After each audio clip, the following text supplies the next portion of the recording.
The EOS 200D is Canon's smallest and lightest DSLR, but it's packed with some great features to help you learn more about photography and get more creative. If you haven't seen it already, be sure to follow the link and check out the basic features to learn more about the EOS 200D. In this video, I'm going to show you some of the more advanced features and show you some hints and tips to help you get more out of your EOS 200D. So let's get started.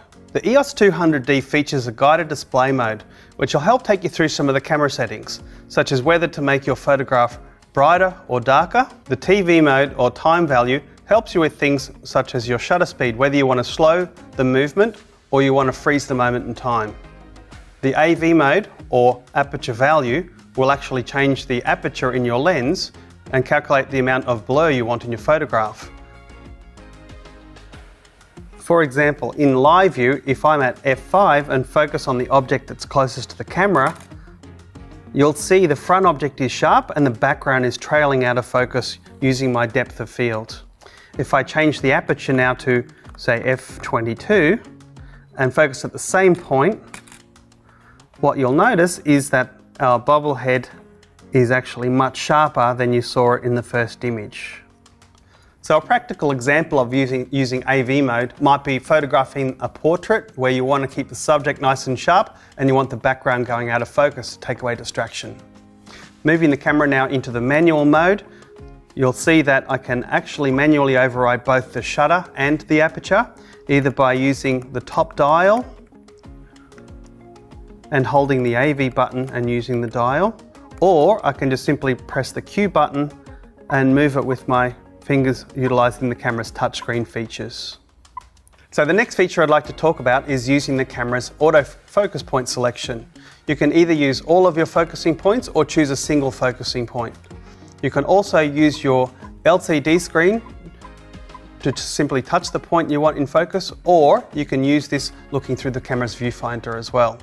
Once you've chosen the focusing point that you'd like in your photograph, you can then choose your focusing method. There are 3 different methods of autofocus. The first one is one shot, which is very good for focusing on a certain point by pressing your shutter button halfway down, then recomposing the photograph. The next focusing method is servo, which is very good for tracking moving subjects. Say for example, if I'm holding down the shutter and an object is moving, the camera will constantly update its focus to track that subject. And the third is actually a hybrid of both of those settings. AI focus, the camera will actually determine whether the subject is stationary or moving and will determine the best method of focus in the situation. Also featured on the back of the LCD screen is the different shooting settings. For example, you can change the camera between a single shot, continuous shooting, silent shooting, multiple continuous silent shooting, 10-second self-timer, 2-second self-timer, and also a customizable self-timer. Sometimes you might notice some of your photographs don't quite look like they have the right color, but you can actually override this in the white balance settings. As an example, go to the menu options in the camera, press set, scroll across to option number 3 and down to white balance. You can change between auto, daylight, shade, cloudy, tungsten, fluorescent, flash, and customizable. As a practical example, if I show you the 7000 Kelvins option, that will warm up the photographs to make the shade look nice and warm. In live view, if you see that, this is what it looks like. Alternatively, when I change that now into, say, tungsten, what you'll find is the Kelvin rating is 3200. It's much lower, and what that will look like in live view is much bluer.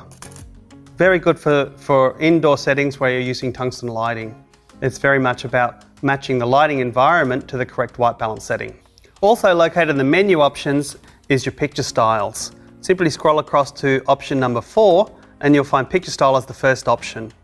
You can scroll between the automatic setting, standard, portrait, landscape, fine detail, neutral, faithful, and monochrome. As a practical example, if I press set here and go into live view, what you'll see is the photograph has turned to a black and white. One of the best things about photographing with an LCD screen is using the live view feature.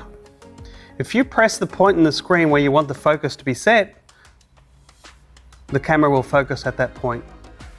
Another benefit of shooting with the LCD screen on is zooming in and checking your focus. So if you wanted to focus on a different point within your photograph, use the magnifying tool to zoom in and scroll around and check that you've got the point and focus that you want. The camera also does a truly impressive video mode as well. By using the on-off switch, you can turn it to the left to activate your video mode. You'll notice that there is a red button here on the live view, and that's where you will start recording the video. Press that button again to stop recording. In the video mode, the camera also features a time-lapse mode, where you can press the menu button, red shooting option, time-lapse, movie, enable. The options you have here of changing the interval time, hours, minutes and seconds. The interval is the pause between the photo being released. I can change that by using the dial up and down. And I can also change the number of shots. Say for example, 350 frames in my time-lapse will give me 14 seconds of playback. Moving from the number of shots down to the auto exposure, you'll find the fixed first frame will mean that your exposure remains constant from the first frame to the last frame in your video sequence. However, if you're photographing a sunset or something where the lighting is changing, you might try changing to each frame, which means that the camera will re-evaluate its exposure for each frame.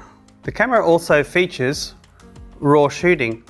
You can change the resolution of the file that you're shooting by simply pressing the menu option and set and scrolling through between the different compression applications. If ever you find the camera's not quite doing what you want it to, or you might have activated a feature or a function that you're not sure about, you can always go into the menu option, across to the function settings, and reset the factory functions here. I hope this has helped you get a little bit more out of using your EOS 200D. Thanks for watching the video. See you again soon.